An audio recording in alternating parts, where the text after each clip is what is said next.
Welcome to the Open Book with Amy and Tommy. It is hard to believe that Christmas is over, but actually Christmas is really just beginning. We think of the season of Advent as the season of Christmas, but that's preparing for Christmas. So we have just begun and will continue for the next 12 days to celebrate Christmas and to celebrate the story of Jesus, Emmanuel, coming to us. And we're going to hear and explore one of those stories this morning of a young Jesus. And Tommy is going to read our scripture for us. Our scripture today comes from the second chapter of Luke's Gospel, verses 41 through 52. Hear these words in the scripture and listen for what stands out to you in this text, something that you may have heard over and over, but stands out to you today. Now, every year, Jesus' parents went to Jerusalem for the festival of the Passover. When he was 12 years old, they went up as usual for the festival.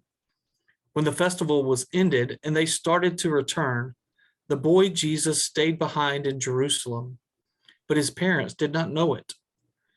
Assuming that he was in the group of travelers, they went a day's journey. Then they started to look for him among their relatives and friends. When they did not find him, they returned to Jerusalem to search for him. After 3 days, they found him in the temple, sitting among the teachers, listening to them and asking them questions. And all who heard him were amazed at his understanding and his answers. When his parents saw him, they were astonished. And his mother said to him, "Child, why have you treated us like this? Look, your father and I have been searching for you in great anxiety." Jesus said to them, "Why were you searching for me? Did you not know that I must be in my Father's house?" But they did not understand what he said to them. Then he went down with them and came to Nazareth and was obedient to them. His mother treasured all these things in her heart, and Jesus increased in wisdom and in years and in divine and human favor. This is the word of the Lord. Thanks be to God. So let's continue what we've been doing each week as we gather for this Bible study and find what are the words, phrases, images, parts of the stories that speak to us as we read through it. Tommy, do you want to share one? I think we talked a little bit before we recorded. I think Tommy's got a few today. I've got a few, but so we'll go back and forth. I'll let you go. I'm just going to pick out one to start with. Okay. So one of the phrases that stands out to me in this text this year, probably not in previous years, but this phrase in the last verse we read today is that Jesus increased in wisdom. What about you, Amy? Did anything stand out to you today? Well, I have a few as well, but I'm going to start actually with that same verse 52. Jesus, and for me, it's the entire verse. Jesus increased in wisdom, in years, in divine and human favor. And I think when I first went, and I'm more familiar with the NIV translation, Jesus grew in wisdom and stature and in favor with God and men. So that when I read this story, I always land there. So what about that verse? So what catches me is I don't know. We have this big jump, it seems, in scripture. We have Jesus being born in Luke, and then in Luke we see him at, I guess he's about 8 days old, right? Mm-hmm. When he's there in the temple with Simeon and Anna. Mm-hmm. And then we have a big jump from day 8 to year 12. And then we have another big jump to Jesus probably at close to 30. So this is one of the images of Jesus as a preteen or as a teenager, right before probably a Jewish bar mitzvah time when they become man. So I think when I read this text, for some reason, I have this image of Jesus as fully God, fully human, but I think Jesus has it all figured out even from the age of 12. Hmm. I mean, Well, and we everybody's just kind of heard in amazed. the story how he was teaching the religious leaders. Right. And so this story both tells us that he had it all figured out and he's growing. And he's And he growing. doesn't have it all figured out. So I love that idea of growing in wisdom and then growing in favor with God even. Mhm. So trying to understand, I think for me, I have a tendency to immediately make Jesus divine Mhm. and forget about Jesus's humanity. And if I can relate, I can resonate a little bit more with Jesus's humanity and the idea of growing as a child, as a youth, and it continues. It continues. So why did it stand out to you, do you think? For the same reasons, the connection to Jesus' humanity. And specifically when I was in seminary, I took a children's ministry class, and the teacher, we studied this passage, and she talked about, and with all of them together, talks about how children developmental psychology stuff, and Yes. growing in awareness, and then their bodies growing, and then that in favor with God. A lot of that has to do with identity, and we celebrate that as the very first movement in our Via Caris, is knowing that we're beloved child of God, and that so that identity search, and then relationships with others. And so she talked about how, even though they developmental psychology wasn't named and around back in that time, that the person who wrote this talked about Jesus's development fully as a human. And so we do picture Jesus as a divine, all-knowing adult.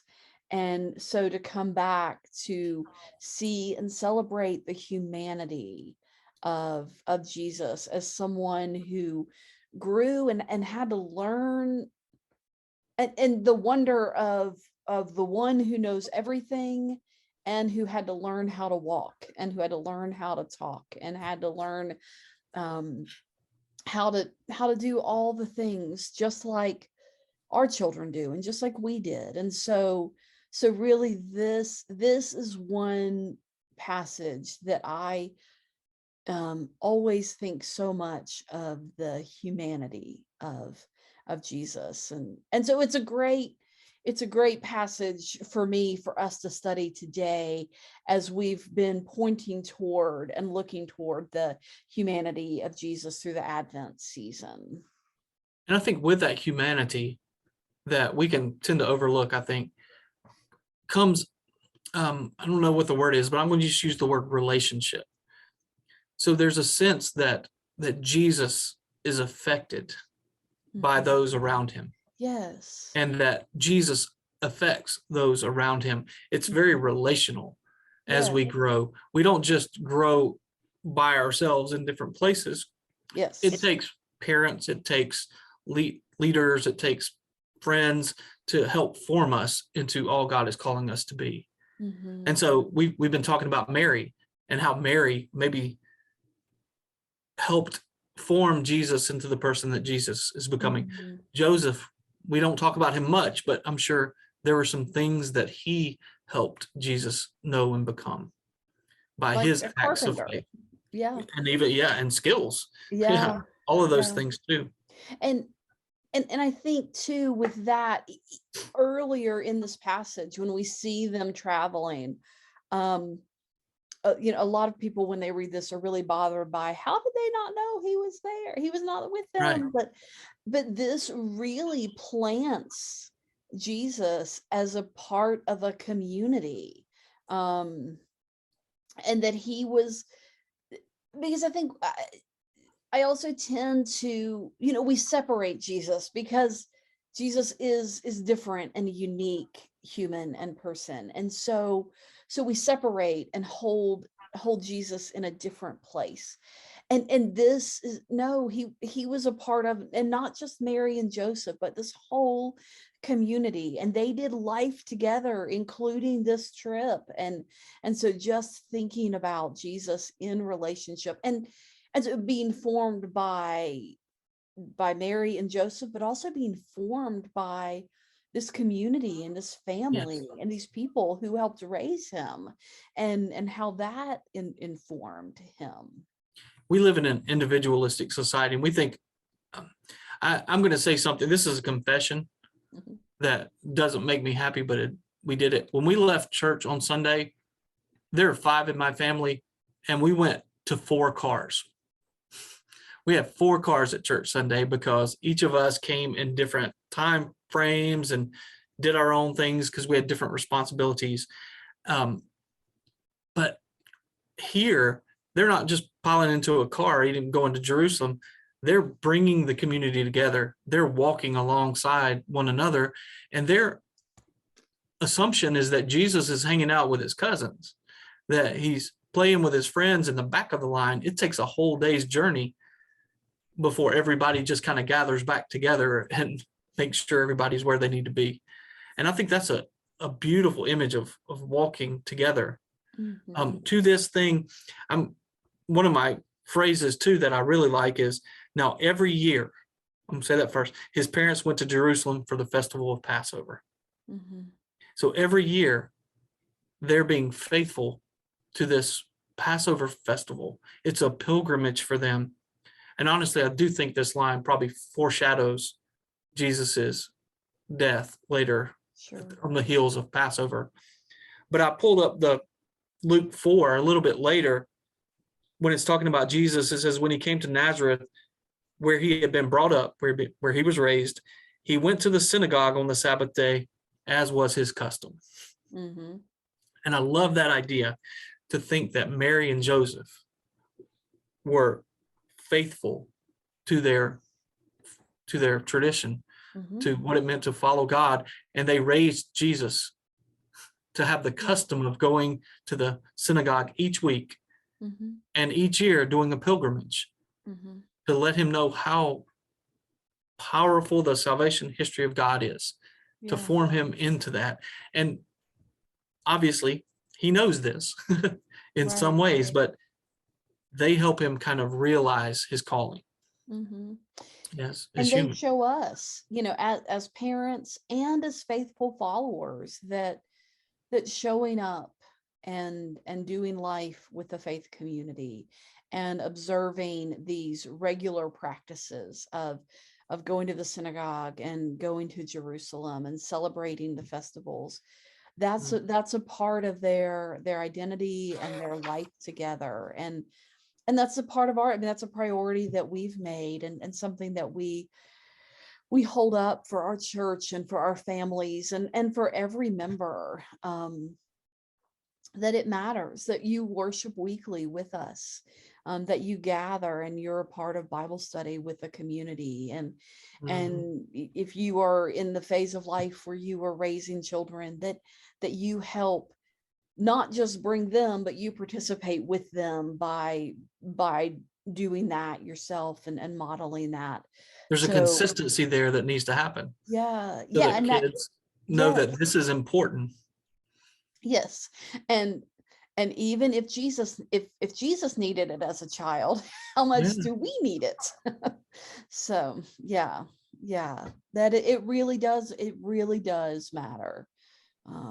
So I love thinking about that and seeing that throughout his life, from when they brought him to the temple when he was 8 days old, to this story of Passover, to moments in his adult life that point back um, to how this was central to. Yeah. I'm always intrigued too, that when we don't have a lot of stories again as Jesus as a young man or as a teenager, but we always say our goal is to become like Jesus, Mm-hmm. to more and more become like Jesus. And I don't know what image we have in mind, but I'd like to consider maybe it's the 12-year-old Jesus too, who's wandering around. He's wondering with the temple leaders. He's asking good questions. Mhm. He's being seeking God in whatever creative ways he may be Mhm. thinking about. And what I love too is that the ministers, I'll call them, those in the temple, they don't try to ignore him. Mhm. They don't shoo him away. They engage with him. They let him speak. They let him ask questions. They probably ask him some questions. How do you see this? And Mhm. they're amazed with his answers, Yeah. because I think you've worked with kids a lot, Amy, and I've spent some time with kids too. Their answers are often better than any of the ones we get from adults, and their questions are a lot better.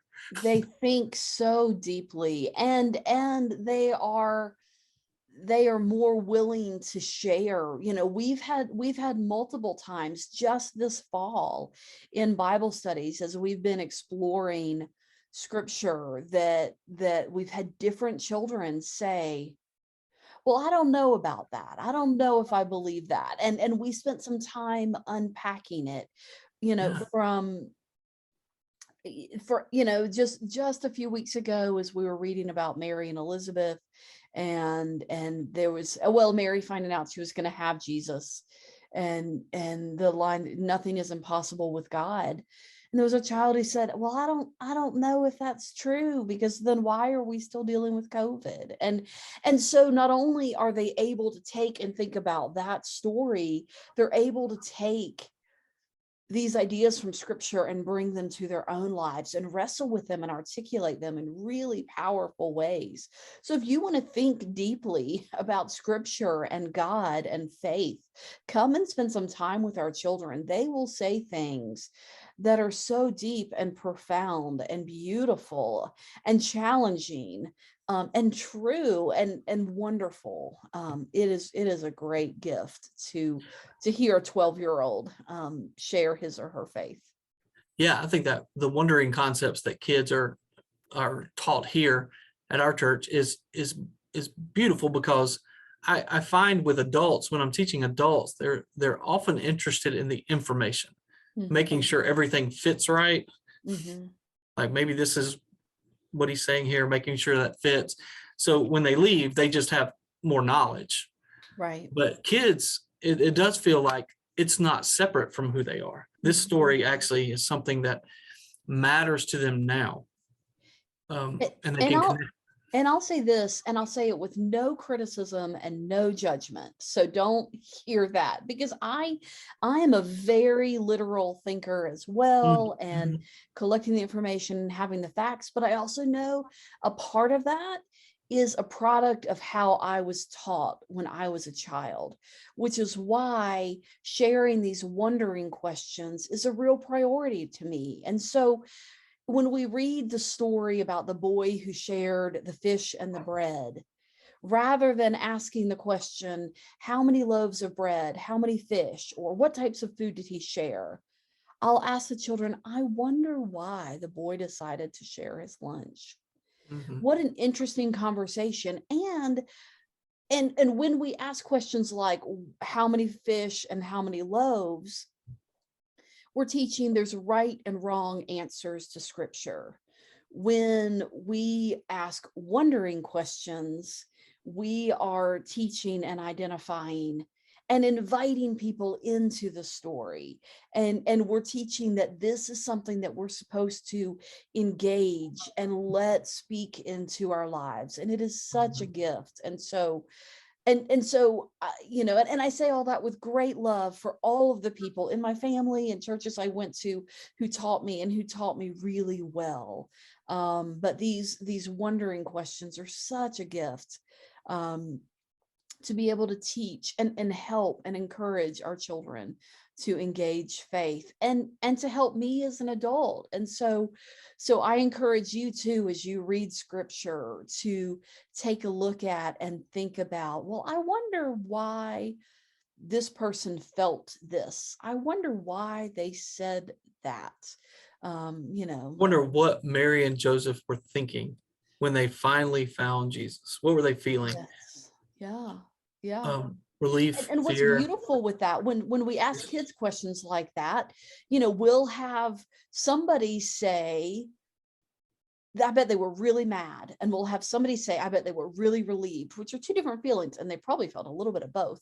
But Probably what's both. beautiful about exploring scripture in that way is there's no right and wrong answer. And we can really think about both and all the complexities of this story. Yeah, I love that. And I think when we're getting into this wondering questions too, I think there's a way to use scripture too. Jesus has a tendency to ask questions. Mhm. And even if people in scripture ask Jesus questions, he often responds with another question. There are many more questions. The one that stands out to me in this text is, why were you searching for me? Mm. And there's a part of me that when I hear questions that Jesus asks like that, I want to immediately and I think this is okay, to take this out of context and to ask myself that question as if Jesus were asking me this question. Why were you searching for me? Where did you think I would be? Mhm. And I have to ask myself, am I actually searching for Jesus? Or am I looking for him around here at church when maybe he's out on the margins somewhere that I need to actually find him? So Yeah. where is Jesus? And am I truly searching for him? And are my expectations turned upside down when I actually find Jesus and it's not here? I do believe it is here in our Sure. congregation. I see it all the time, but I also sometimes am surprised when I see it outside in a different way, in the love that somebody else is sharing in community, and it becomes Yeah. unexpected. Yeah. So it opens my eyes up a little bit more to say, not just why are you searching for me, but where are you finding me? Right. Right. And if we search, we can find. Yeah. Oh, I And love I think sometimes, that. I mean, I must be in my father's house. I've heard it translated, I must be about my father's business. And I Mm-hmm. can't remember what the better translation is. I actually didn't look at that. I just remembered that. But what does it mean to be in his father's house, about his Yeah. father's business? Yeah. That's an interesting question for me. That is. That is. And then Mary's later says she treasured all these things in her heart, or pondered them in her heart. And I mean, that's interesting to me, because it reminds me that one of the essential components of discipleship is reflection, Mm-hmm. of Mm-hmm. trying to, we have these life experiences. How do we go back and reflect on those Mm-hmm. from who Jesus is and Mm-hmm. what questions Jesus asks of us? Yeah. I think Mary did that well and often. That's the other line. His mother treasured all these things in her heart. That's the other line that really spoke out to me as we read this text today. And um, for me, the journey of motherhood has been a very significant part of my spiritual life. It's been far more, well, there's a lot of challenges too, but it's been far from the very beginning, far more of a spiritual practice than I ever anticipated or was prepared for. And y'all have heard me, if you've watched this any length of time, I talk often about my daughter and my experiences of doing life and sharing faith with her, and what I'm learning from and with her. And so I really think about this also, to me, reminds me of Jesus's humanity and Jesus living in community, and just thinking about the times for those of us who have had the experience of parenthood, the times that we do just behold our children and take in who they are and all they're Yeah. becoming with just wonder. Um, And how old is she now?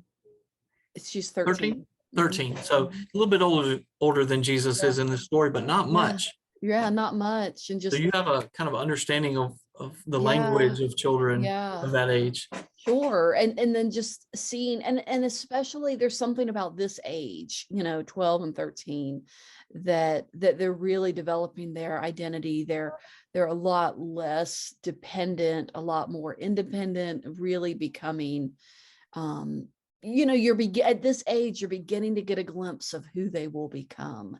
And so I love that in the midst of the stress and the strain and the anxiety of this moment, um, she was able to pause and just have this moment of wonder of this child that she was raising and who he was becoming.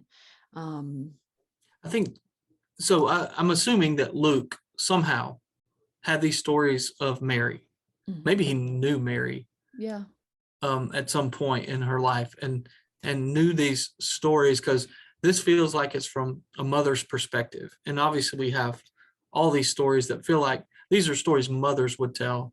Mhm, And if there's one story that I imagine would stand out to all of us, it would be the day we lost our child mhm. and went searching for that child for 3 days. Had that happened to me, I would never forget it. I would probably tell that story every year. And Yes. so I think that kind of uh, that memory fixated in Mary's mind, and Yeah. it probably stayed with her as she watched Jesus throughout his life, even to those last days, was remembering the words that Jesus said when he was 12. And then as we hear them, and it foreshadows something new, that even this young child was growing to become all that God created. Well, I'll say God created him to be all that God was as God became incarnate through him. Mhm. That's probably the better way to say it. Yeah. Yeah. And that's amazing to me. That is. That is. So, Tommy, did you have anything else from this passage you wanted to share, reflect on, spend some time with? I think that's good for me. I actually today I know we're right after the Christmas celebration and Christmas Eve and probably all that time we've had with our families. So Yeah. I think what we just kind of said here is, and maybe it is time to just stop for a moment and ponder, Hmm. to reflect on the Advent season, the Christmas season, how we celebrated with family, friends, and how our spirit was formed Yeah. through those Um, interactions and through yeah. worship.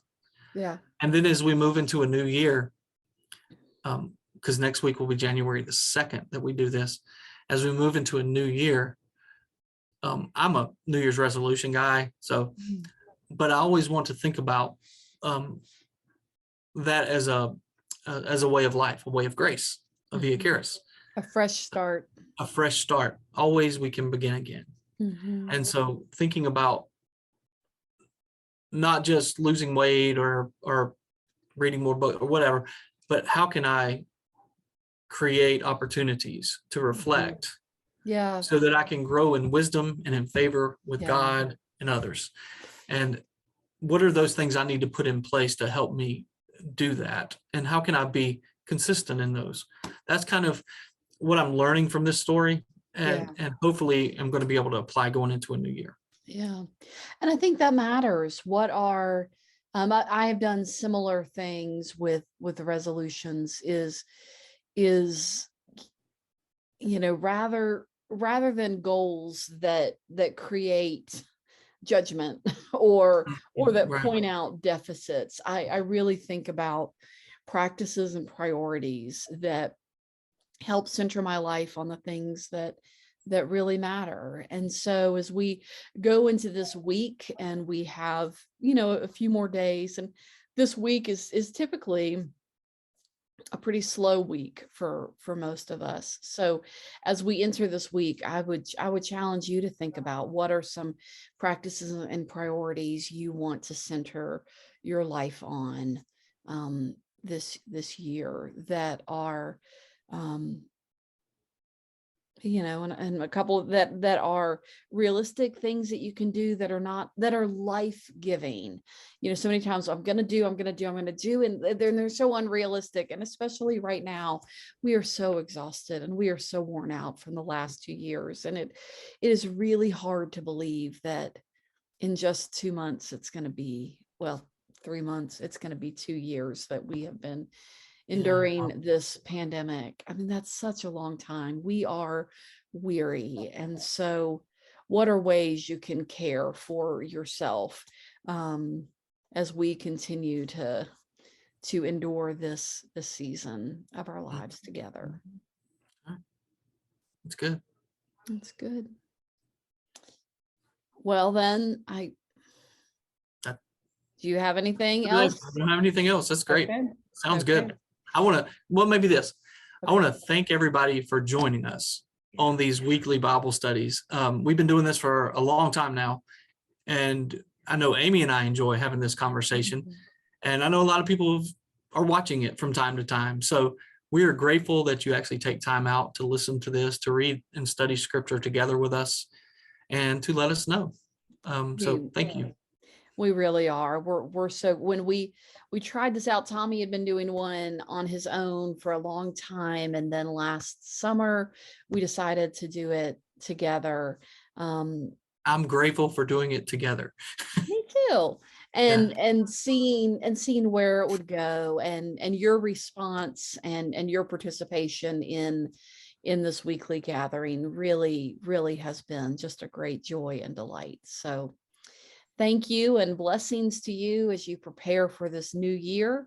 And we will see you next week.